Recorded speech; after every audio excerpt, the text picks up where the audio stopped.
Então, vamos passar agora então para a literatura no início da perestroika, né? Como nós já falamos aqui.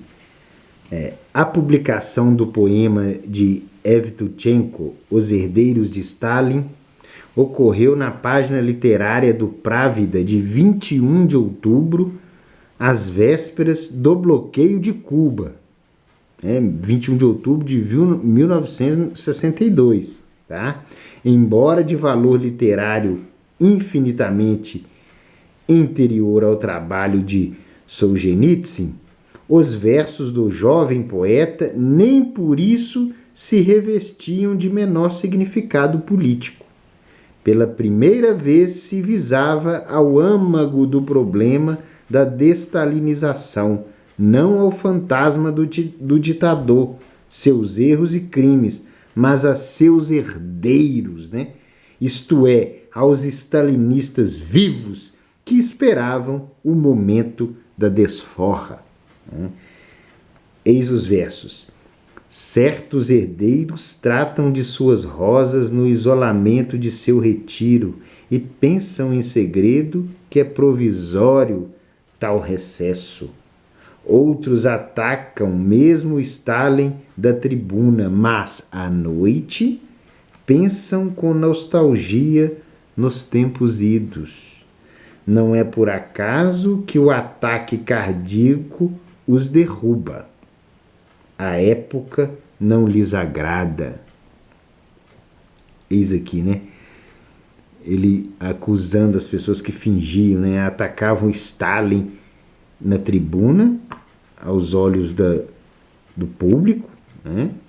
Dos cidadãos, e à noite morriam de saudade dos tempos idos, etc. E tal. Então, nessa época onde se inicia a perestroika e a destalinização, como eu disse no vídeo, ao mesmo tempo que condenavam Stalin, eles também reconheciam alguns serviços do Stalin, sobretudo em relação lá à industrialização. Eu até falo do Stakhanov, né, o chamado herói do trabalho, né, que desenvolveu técnicas com base no Fordismo, no Taylorismo, me parece. Então, era isso. Diversos detalhes biográficos levaram numerosos leitores a ver Bulganin por detrás do personagem que cuidava de suas rosas e Kozlov atrás da alusão aos ataques cardíacos. Tivera em 1961 pela primeira vez. Evitaremos pronunciar-nos sobre esse ponto, mas é preciso registrar que esse poema panfleto, muito mais que a obra de Solzhenitsyn, correspondia ao que Khrushchev desejava ouvir e deixar que se dissesse. Ignoramos as circunstâncias da sua publicação. Ocorreu na ausência do autor, que se encontrava há várias semanas. Onde? Evtuchenko, Evgen Evtuchenko, poeta desses versos que a gente acaba de ler, onde que ele se encontrava? Há várias semanas em Cuba. Como?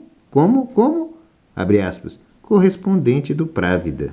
O poema que Evtuchenko declamara durante o verão em certas reuniões públicas parece ter sido composto nos dias seguintes ao encerramento do 22º Congresso, após a transferência das cinzas de Stalin, da qual era considerado uma ilustração.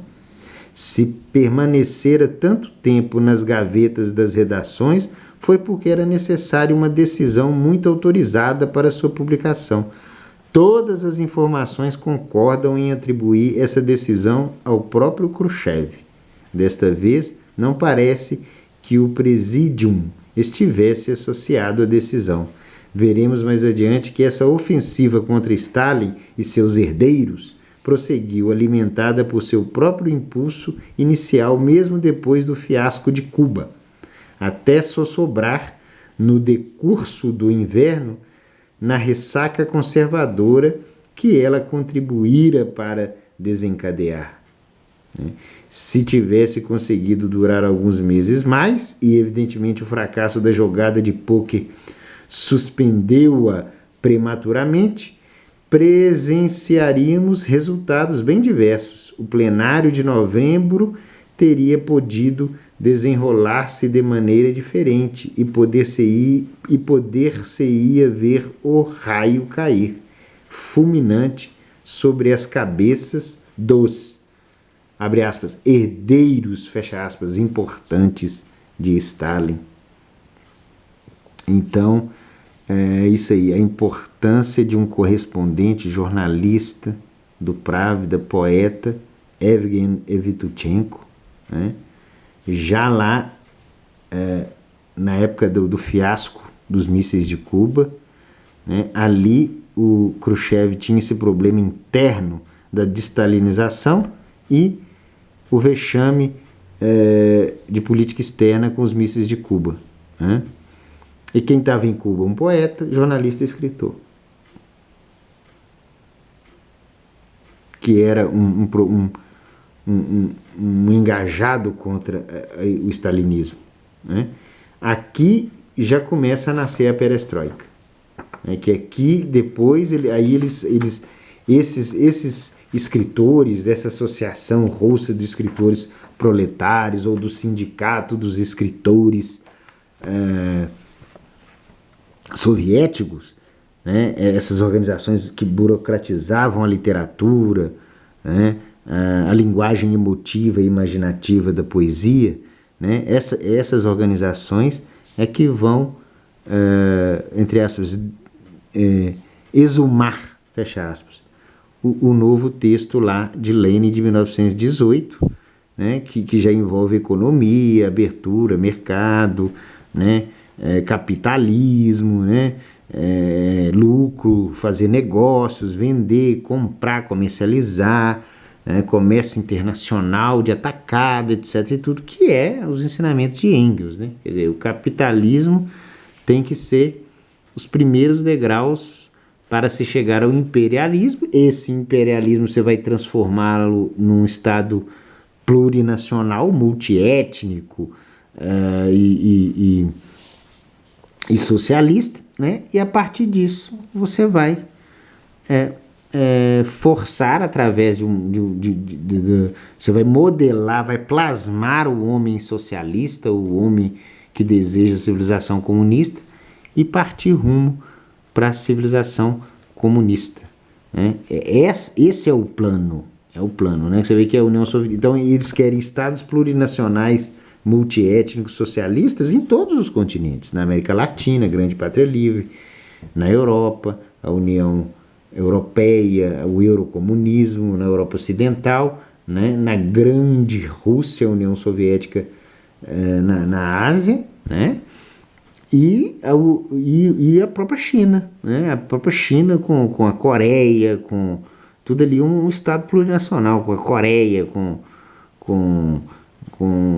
Taiwan, com Hong Kong, as duas Coreias no caso, aí no caso domina-se o Japão, que são várias nações, várias etnias, vários povos, né? E fazer isso também na África, claro, a União Socialista Africana, né?